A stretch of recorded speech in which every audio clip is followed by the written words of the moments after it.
Someone asked if I could explain and demonstrate how you use a temple. Now this one happens to be made out of metal, and you adjust it. There's a little, see if I can show you here. I don't want to take it totally apart. There's a little other piece of metal. You basically can move it back and forth using that. There are all different ways of adjusting different size temples, and some people make their own. This is a commercial made one. I think it's made by Toyka, I'm not sure.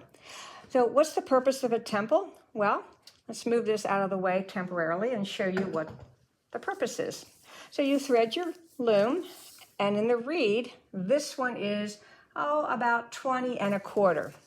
So I started weaving. I have a contrast here because this is not going to be part of the end product. I'm going to take this out. I kept weaving until all of the gaps filled out, and the color I'm going to start weaving with is the darker one.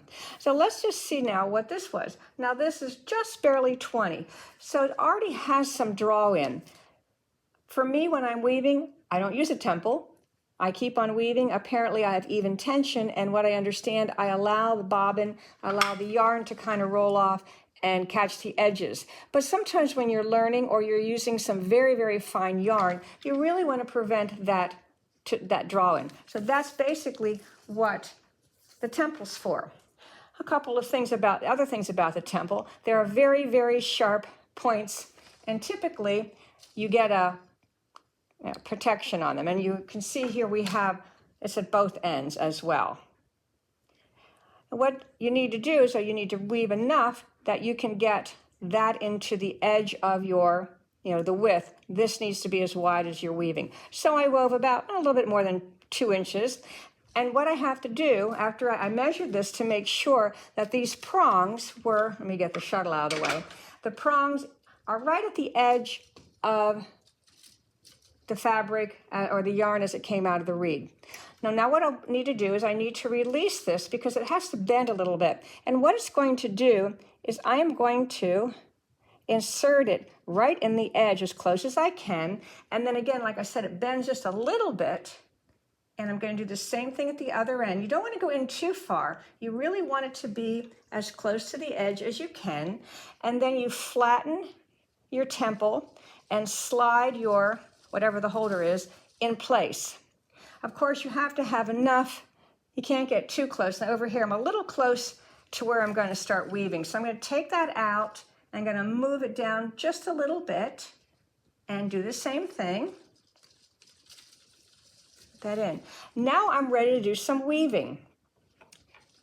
And like I said, the plan is kind of at an awkward angle here, so I'm going to do the best I can to do a little bit of weaving. So now I'm going to continue with my weaving. And like I said, it's kind of an awkward angle.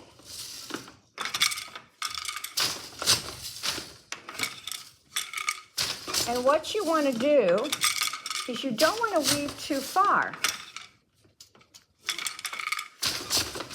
Maybe as wide as the temple. Some people only weave 1 inch. Some people maybe weave a little bit more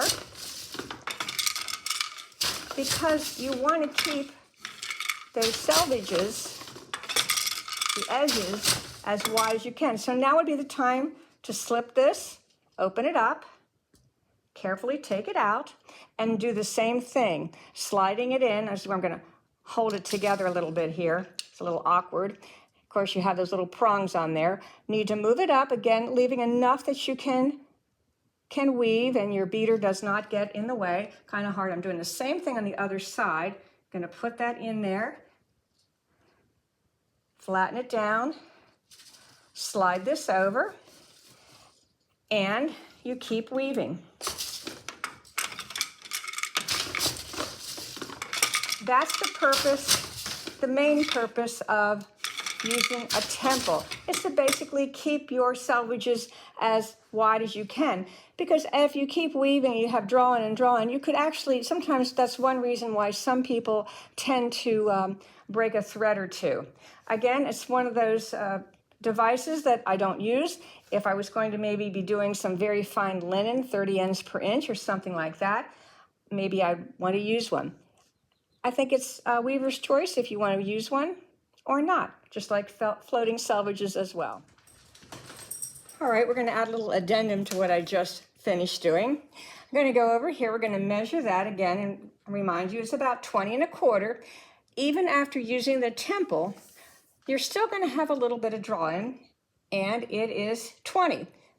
So it's the same width that it was when I started without the temple. Again, it's your choice. It's your weaving style and how much you want to make sure that your selvages are as wide as possible with very minimal drawing as you can get.